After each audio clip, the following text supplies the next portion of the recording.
नवंबर मास की ठंडी शाम थी। मैं ऑफिस से घर लौटी तो घरों में बल्ब जगमगा उठे थे।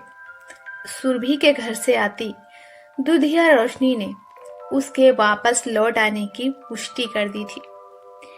एक बार मन किया दौड़कर उसका हालचाल पूछूं, पर तुरंत ही उसका यूं चुपचाप लौट आना मुझे अनेक आशंकाओं से आतंकित कर गया। घर के बाहरी द्वार पर खड़ी सासू माँ को देखते ही मैं अपने पर काबू नहीं रख पाई और बेशाख्ता बोल उठी, माँ जी, आपको पता है सुरभि लौट आई है। लेकिन कब? तुम्हें कैसे पता लगा? माँ जी के हैरानी भरे प्रश्न ने स्पष्ट कर दिया कि उन्हें भी उसके लौट आने की कोई खबर नहीं है। अभी लौटी तो देखा उसके घर उजाला हो रहा है। मैंने उत्तर दिया, अच्छा तो जा जल्दी से उसकी खबर ले आ। बड़ी चिंता हो रही है मुझे। फिर सचमुच मुझसे भी नहीं रहा गया। आशा आशंका के भंवर में फंसे अपने उद्विग्न चित्त को ले मैं उसके घर की ओर बढ़ गई। बरसों पुराना घटनाक्रम सहसा मेरी आंखों के सामने चलचित्र की भांति क्रमबद्ध हो उठा। सुरभि से मेरा परिचय तब से है जब मैं यहाँ नई नवेली ब्याह कर आई थी। वह भी मेरी तरह कॉलोनी के गुप्ता जी की बहू और उनके सुपुत्र विपिन, जो फैक्ट्री में सुपरवाइजर था, की दुल्हन थी। मुझसे कोई 3 साल पहले ही ब्याह कर आई थी। उसकी सास कौशल्या देवी से ही पहले पहल मुझे मालूम हुआ कि उसकी गोद अब तक सूनी है। एक दिन जब उसकी सास हमारे घर आई हुई थी, तब सासू माँ के परिचय कराने के उपरांत मैंने उनके चरण स्पर्श किए तो वह मुझे दूधो नहाओ पूतो फलों के आशीर्वाद से नवाजना नहीं चूकी। साथ ही उलाहना देते हुए मेरी सास से बोली, मैं तो अपनी बहू को 3 साल से यही दुआ दे रही हूँ, पर लगता है बहन निगोड़ी बांझ है।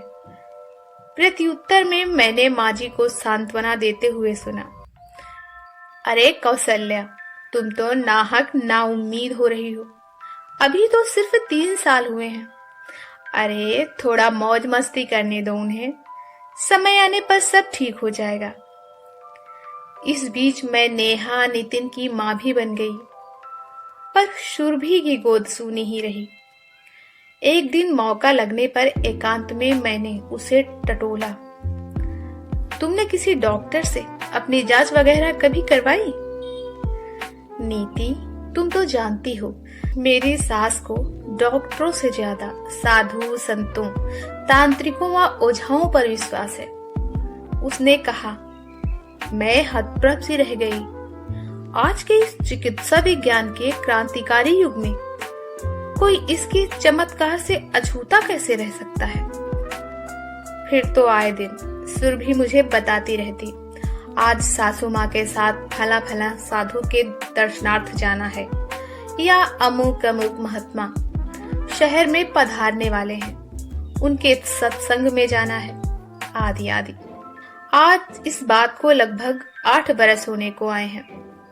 1 माह के लिए मैं अपने मायके आगरा गई हुई थी। लौटी तो पता चला सुरभि नए मेहमान के आगमन की चिर प्रतीक्षित अभिलाषा से सराबोर थी। सुनकर बहुत अच्छा लगा। 9 माह के पूर्ण प्रसव काल के पश्चात उसकी झोली सुंदर सलोने बच्चे से भर गई। अनेकानेक प्रयासों के बाद उसे यह संतान नसीब हुई थी, अतः उसने उसका नाम सार्थक रखना चाहा था।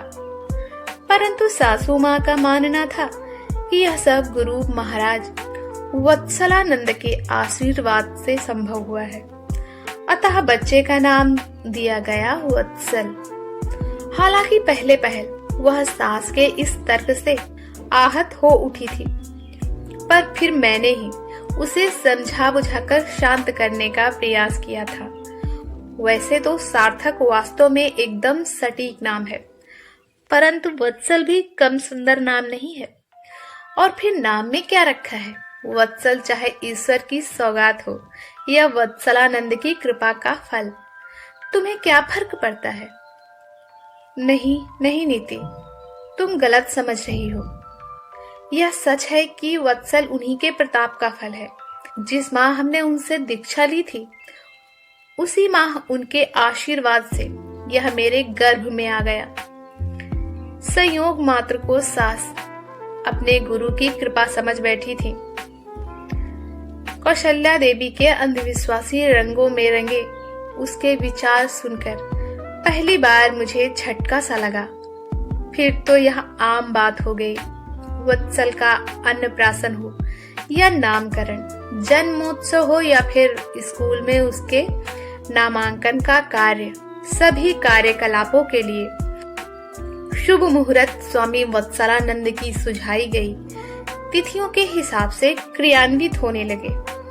मैंने एकाध बार अपनी सास से इस बात का जिक्र किया तो वह कहने लगी, अरे जाने दो बहू, अपनी अपनी सोच है, चाहे गुरु की कृपा रही हो या ईश्वर की इच्छा।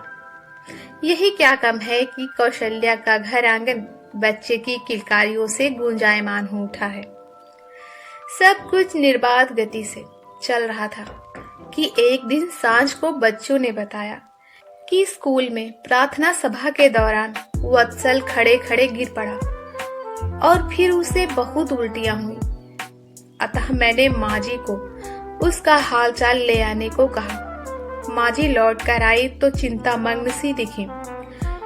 पूछने पर उन्होंने बताया कि कौशल्या बता रही थी कि वत्सल को इस तरह की शिकायत 2-4 बार पहले भी हो चुकी है, परंतु बजाय किसी डॉक्टर को दिखाने के वे स्वामी जी के चक्कर में पड़े हैं। दूसरे दिन सुरभि को समझाने की गरज से मैं ऑफिस से लौटते हुए सीधे उसके घर गई। देखती क्या हूँ कि बैठक खाने का सुसज्जित विशाल कक्ष धूप व अगरबत्ती की अनोखी सुगंध से सुशोभित है। कक्ष के एक और एक बड़े से तख्त पर बिछे बेशकीमती पलंग पोष पर एक स्थूलकाय महात्मा भगवा वस्त्र धारण किए हुए विराजमान है, जो संस्कृत के श्लोकों की स्तुति में विचार मग्न है। मैं असमंजस की स्थिति से उबरने का प्रयास कर ही रही थी कि सुरभि आई और कक्ष के एक कोने में मुझे बिठाते हुए स्वामी जी के बारे में बताने लगी। यही गुरु वत्सलानंद जी हैं। वत्सल की बीमारी सुनकर महाराज घर आकर उसके शीघ्र स्वास्थ्य लाभ के लिए संजीवनी जाप कर रहे हैं। सच वत्सल अपने आप को काफी अच्छा महसूस कर रहा है। वस्तुतः स्वामी जी पर विश्वास से अभिप्रेरित उस परिवार के लोगों का निर्मल मन बार बार यह झूठा आश्वासन दिला रहा था कि बच्चा स्वस्थ हो रहा है। पर क्या सुरभि भी बच्चे के गिरते स्वास्थ्य का मूल्यांकन नहीं कर पा रही थी? इससे अधिक मैं उसे सुन नहीं सकी। तभी तो लगभग घसीटते हुए मैं सुरभि को दूसरे कमरे में ले गई और बोली, सुरभि, तुम्हें क्या हो गया है? तुम तो इन थोथी बातों पर विश्वास नहीं करती थी, फिर आज कैसे इन ढोंगी साधुओं की बातों में फंस गई? वत्सल को इस समय इनके जब तब की नहीं, बल्कि किसी अच्छे डॉक्टर के परीक्षण की आवश्यकता है। देख नहीं रही हो वह किस कदर कमजोर हो गया है? पर मेरी बात सुनकर वह जरा भी विचलित नहीं हुई, बल्कि कहने लगी, नहीं नीति, पहले मैं भी इनकी शक्तियों से अनभिज्ञ थी, पर अब मैं इनकी दिव्य शक्तियों को जान चुकी हूँ। मैं उसे कुछ और समझाने का प्रयत्न करती कि इसके पूर्व स्वामी जी, जिन्होंने कदाचित क्रोधाग्नि में धधकती मेरी मुखर वाणी सुन ली थी, क्रोध से गरज उठे। ये कौन है जो मेरे भैरव देव को ललकार रहा है? कुछ अनिष्ट हुआ तो हमें दोष मत देना। हम साधु सन्यासी हैं, हमारा भी मान सम्मान है, पर जहां हमारा अपमान हो, हम पर अविश्वास हो, वहां एक पल और ठहरना असंभव। नहीं नहीं गुरुदेव, क्षमा कीजिए। क्षमा याचना से भीगे उसकी सासू माँ के शब्द गूंजे और अगले ही पल उन्होंने स्वामी जी के चरण पकड़ लिए। हमें पता नहीं था, वरना मैं उसे आपके सामने आने की इजाजत कभी ना देती। उसी क्षण सुरभि की बदलती मुख मुद्रा व उसकी आग्नेय दृष्टि देखकर मुझे यह आभास होने में क्षण भर भी नहीं लगा कि स्वामी जी के विरुद्ध बोलकर मैं यहाँ सर्वथा अवांछनीय हो गई हूँ। बाहर की ओर रुख करने में ही मैंने भलाई समझी और फिर मेरे घर लौटने के पूर्व ही कौशल्या देवी ने मेरी सास को फोन कर हिदायत दे डाली, अपनी बहू को इतनी ढील मत दो शारदा, जो मन में आता है बोल देती है, बड़े छोटे किसी का लिहाज नहीं। आज तो उसने स्वामी जी का ही अपमान कर डाला। हमारा बिपिन तो उन्हें इतना मानता है, उसने पूरे 50,000 रुपए उनकी संस्था को श्रद्धा से दान कर दिए।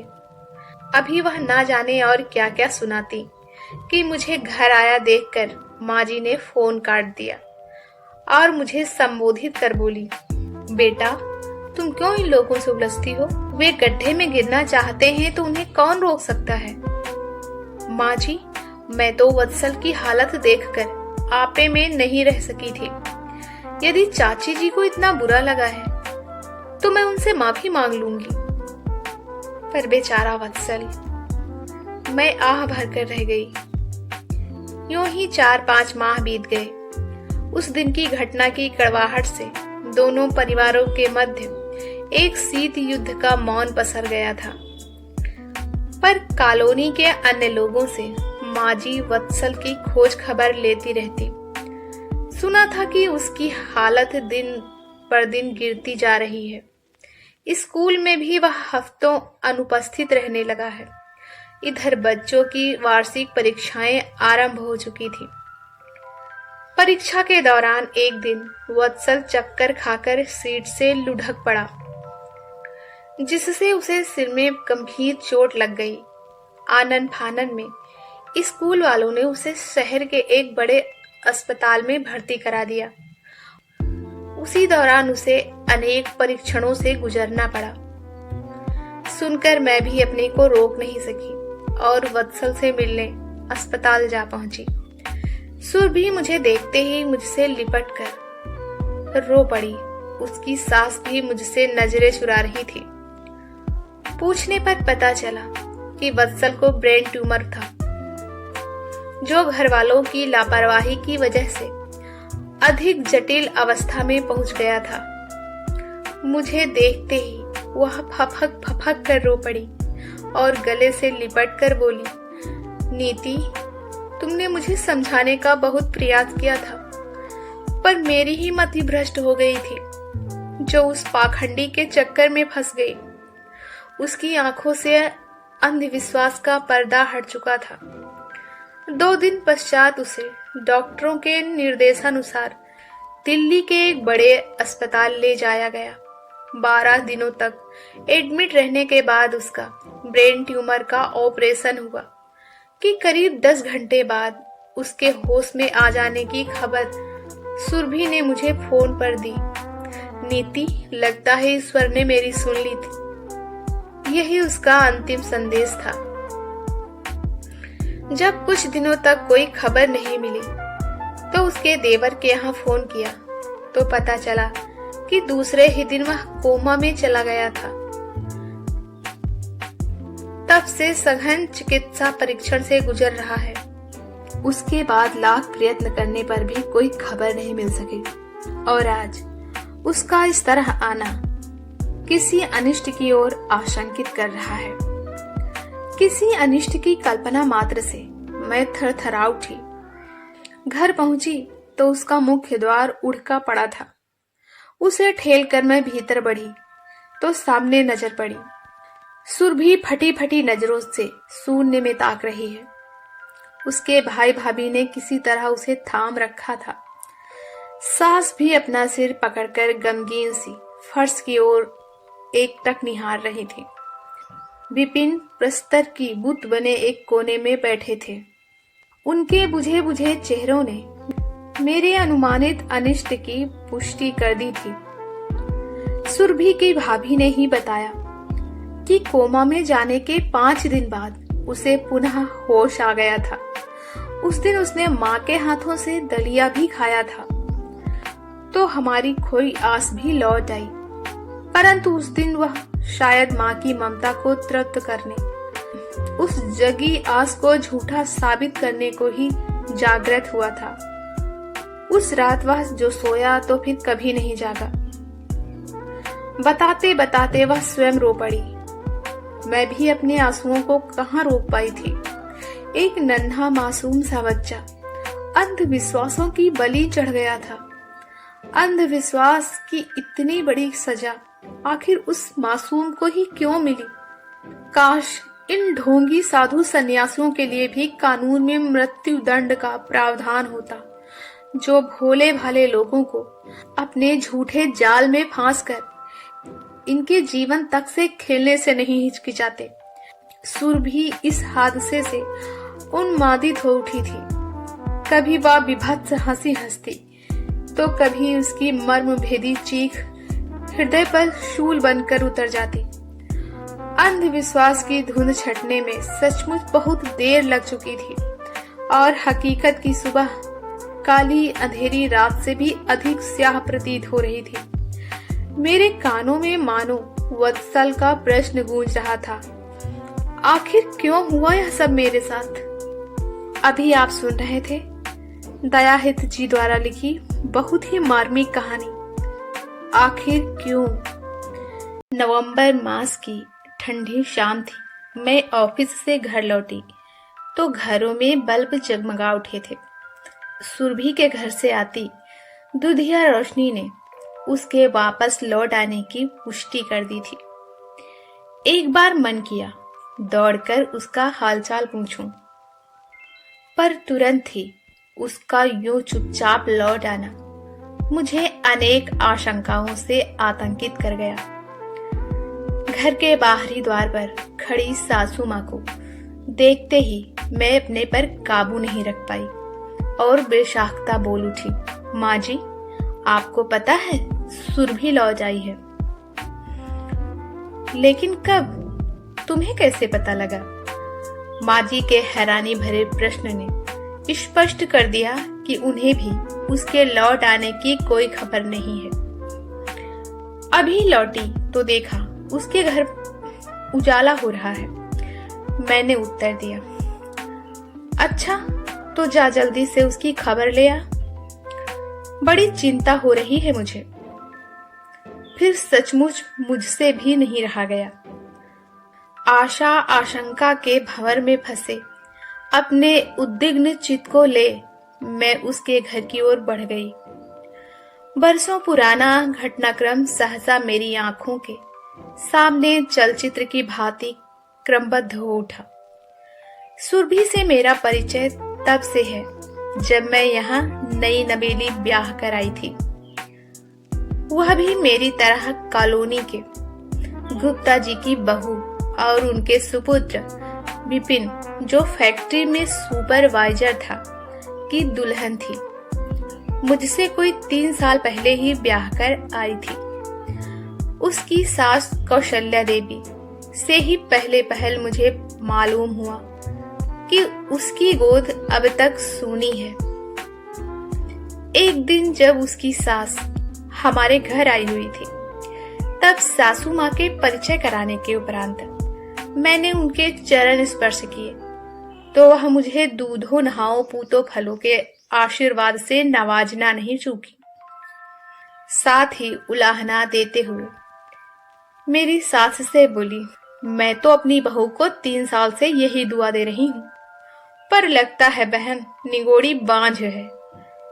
प्रत्युत्तर में मैंने माँ जी को सांत्वना देते हुए सुना, अरे कौशल्या, तुम तो नाहक नाउम्मीद हो रही हो। अभी तो सिर्फ 3 साल हुए हैं। अरे थोड़ा मौज मस्ती करने दो उन्हें, समय आने पर सब ठीक हो जाएगा। इस बीच मैं नेहा नितिन की माँ भी बन गई, पर सुरभि की गोद सूनी ही रही। एक दिन मौका लगने पर एकांत में मैंने उसे टटोला। तुमने किसी डॉक्टर से अपनी जांच वगैरह कभी करवाई? नीति, तुम तो जानती हो मेरी सास को डॉक्टरों से ज्यादा साधु संतों, तांत्रिकों व ओझाओं पर विश्वास है। उसने कहा। मैं हतप्रभ सी रह गई। आज के इस चिकित्सा विज्ञान के क्रांतिकारी युग में कोई इसके चमत्कार से अछूता कैसे रह सकता है? फिर तो आए दिन सुरभि मुझे बताती रहती, आज सासू माँ के साथ फला फला साधु के दर्शनार्थ जाना है, या अमुक अमुक महात्मा शहर में पधारने वाले हैं, उनके सत्संग में जाना है, आदि आदि। आज इस बात को लगभग 8 बरस होने को आए हैं। 1 माह के लिए मैं अपने मायके आगरा गई हुई थी। लौटी तो पता चला सुरभि नए मेहमान के आगमन की चिर प्रतीक्षित अभिलाषा से सराबोर थी। सुनकर बहुत अच्छा लगा। 9 माह के पूर्ण प्रसव काल के पश्चात उसकी झोली सुंदर सलोने बच्चे से भर गई। अनेकानेक प्रयासों के बाद उसे यह संतान नसीब हुई थी, अतः उसने उसका नाम सार्थक रखना चाहा था। परंतु सासू माँ का मानना था कि यह सब गुरु महाराज वत्सलानंद के आशीर्वाद से संभव हुआ है, अतः बच्चे का नाम दिया गया वत्सल। हालांकि पहले पहल वह सास के इस तर्क से आहत हो उठी थी, पर फिर मैंने ही उसे समझा बुझाकर शांत करने का प्रयास किया था। वैसे तो सार्थक वास्तव में एकदम सटीक नाम है, परंतु वत्सल भी कम सुंदर नाम नहीं है। और फिर नाम में क्या रखा है? वत्सल चाहे ईश्वर की सौगात हो या वत्सलानंद की कृपा का फल, तुम्हें क्या फर्क पड़ता है? नहीं नहीं नीति, तुम गलत समझ रही हो। यह सच है कि वत्सल उन्हीं के प्रताप का फल है। जिस माह हमने उनसे दीक्षा ली थी, उसी माह उनके आशीर्वाद से यह मेरे गर्भ में आ गया। संयोग मात्र को सास अपने गुरु की कृपा समझ बैठी थी। कौशल्या देवी के अंधविश्वासी रंगों में रंगे उसके विचार सुनकर पहली बार मुझे झटका सा लगा। फिर तो यह आम बात हो गई। वत्सल का अन्नप्राशन हो या नामकरण, जन्मोत्सव हो या फिर स्कूल में उसके नामांकन का कार्य, सभी कार्यकलापों के लिए शुभ मुहूर्त स्वामी वत्सलानंद की सुझाई गई तिथियों के हिसाब से क्रियान्वित होने लगे। मैंने एकाध बार अपनी सास से इस बात का जिक्र किया तो वह कहने लगी, अरे जाने दो बहू, अपनी अपनी सोच है, चाहे गुरु की कृपा रही हो या ईश्वर की इच्छा। यही क्या कम है कि कौशल्या का घर आंगन बच्चे की किलकारियों से गूंजायमान हो उठा है। सब कुछ निर्बाध गति से चल रहा था कि एक दिन सांझ को बच्चों ने बताया कि स्कूल में प्रार्थना सभा के दौरान वत्सल खड़े खड़े गिर पड़ा और फिर उसे बहुत उल्टियां हुई। अतः मैंने माँ जी को उसका हालचाल ले आने को कहा। माँ जी लौट कर आई तो चिंतामग्न सी दिखी।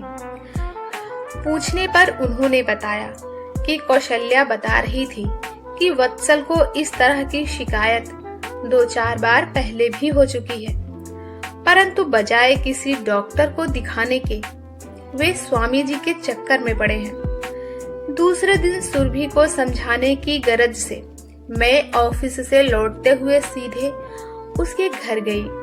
देखती क्या हूँ कि बैठक खाने का सुसज्जित विशाल कक्ष धूप व अगरबत्ती की अनोखी सुगंध से सुशोभित है। कक्ष के एक और एक बड़े से तख्त पर बिछे बेश कीमती पलंग पोष पर एक स्थूलकाय महात्मा भगवा वस्त्र धारण किए हुए विराजमान है, जो संस्कृत के श्लोकों की स्तुति में विचार मग्न है। मैं असमंजस की स्थिति से उबरने का प्रयास कर ही रही थी कि सुरभि आई और कक्ष के एक कोने में मुझे बिठाते हुए स्वामी जी के बारे में बताने लगी। यही गुरु वत्सलानंद जी हैं। वत्सल की बीमारी सुनकर महाराज घर आकर उसके शीघ्र स्वास्थ्य लाभ के लिए संजीवनी जाप कर रहे हैं। सच वत्सल अपने आप को काफी अच्छा महसूस कर रहा है। वस्तुतः स्वामी जी पर विश्वास से अभिप्रेरित उस परिवार के लोगों का निर्मल मन बार बार यह झूठा आश्वासन दिला रहा था कि बच्चा स्वस्थ हो रहा है। पर क्या सुरभि भी बच्चे के गिरते स्वास्थ्य का मूल्यांकन नहीं कर पा रही थी? इससे अधिक मैं उसे सुन नहीं सकी। तभी तो लगभग घसीटते हुए मैं सुरभि को दूसरे कमरे में ले गई और बोली, सुरभि, तुम्हें क्या हो गया है? तुम तो इन थोथी बातों पर विश्वास नहीं करती थी, फिर आज कैसे इन ढोंगी साधुओं की बातों में फंस गई? वत्सल को इस समय इनके जब तक की नहीं, बल्कि किसी अच्छे डॉक्टर के परीक्षण की आवश्यकता है। देख नहीं रही हो वह किस कदर कमजोर हो गया है? पर मेरी बात सुनकर वह जरा भी विचलित नहीं हुई, बल्कि कहने लगी, नहीं नीति, पहले मैं भी इनकी शक्तियों से अनभिज्ञ थी, पर अब मैं इनकी दिव्य शक्तियों को जान चुकी हूँ। मैं उसे कुछ और समझाने का प्रयत्न करती कि इसके पूर्व स्वामी जी, जिन्होंने कदाचित क्रोधाग्नि में धधकती मेरी मुखर वाणी सुन ली थी, क्रोध से गरज उठे। ये कौन है जो मेरे भैरव देव को ललकार रहा है? कुछ अनिष्ट हुआ तो हमें दोष मत देना। हम साधु सन्यासी हैं, हमारा भी मान सम्मान है, पर जहां हमारा अपमान हो, हम पर अविश्वास हो, वहां एक पल और ठहरना असंभव। नहीं नहीं गुरुदेव, क्षमा कीजिए।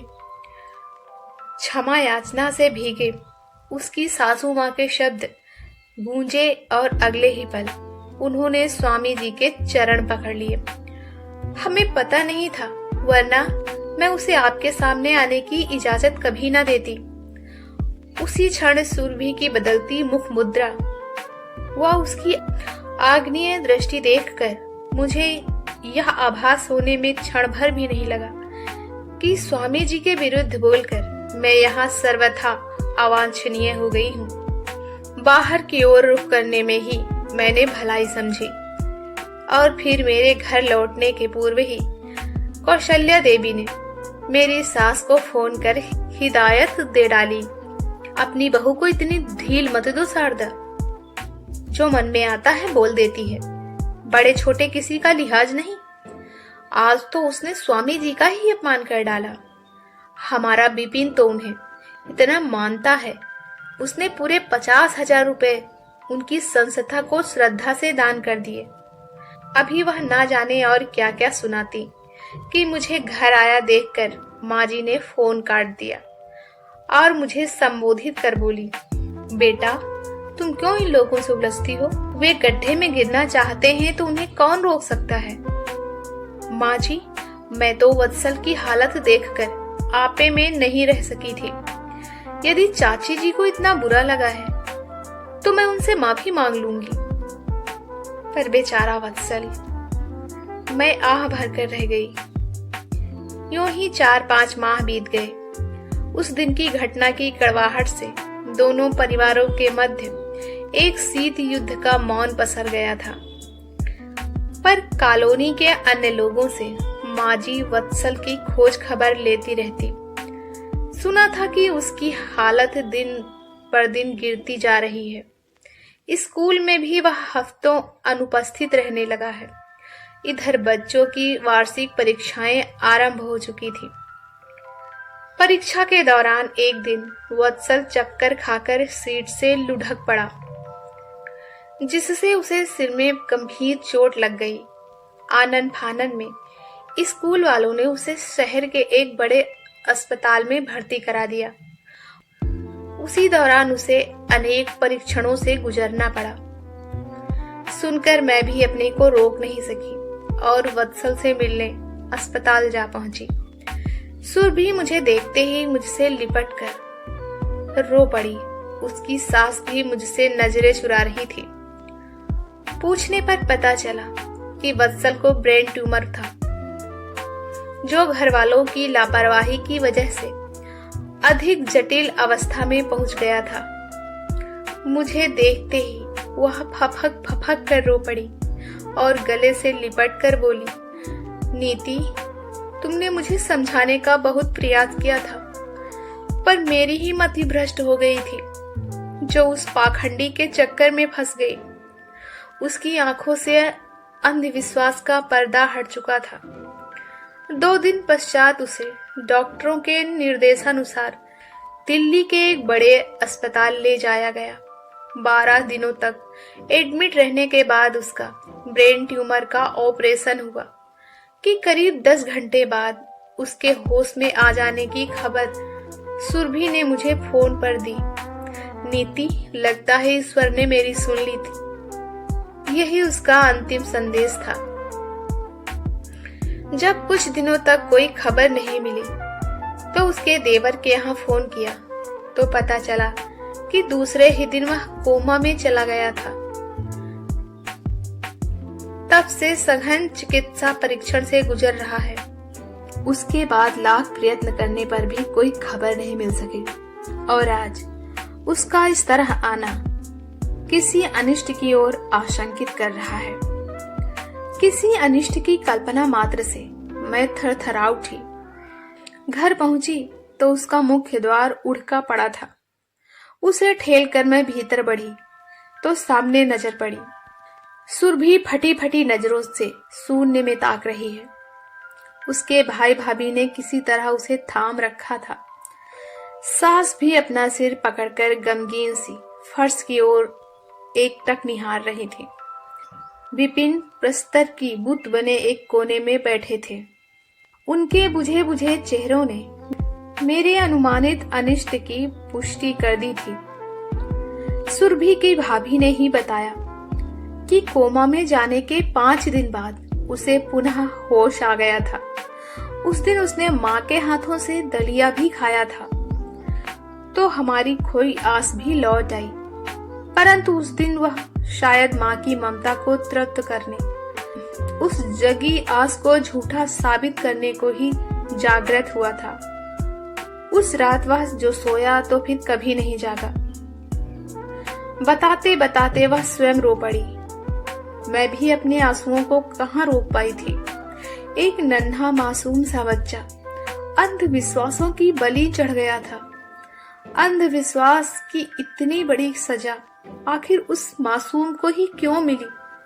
काश इन ढोंगी साधु सन्यासियों के लिए भी कानून में मृत्यु दंड का प्रावधान होता, जो भोले भाले लोगों को अपने झूठे जाल में फांसकर इनके जीवन तक से खेलने से नहीं हिचकिचाते। सुरभि इस हादसे से उन्मादित हो उठी थी। कभी वह विभत्स हंसी हंसती तो कभी उसकी मर्म भेदी चीख हृदय पर शूल बनकर उतर जाती। अंधविश्वास की धुंध छटने में सचमुच बहुत देर लग चुकी थी और हकीकत की सुबह काली अंधेरी रात से भी अधिक स्याह प्रतीत हो रही थी।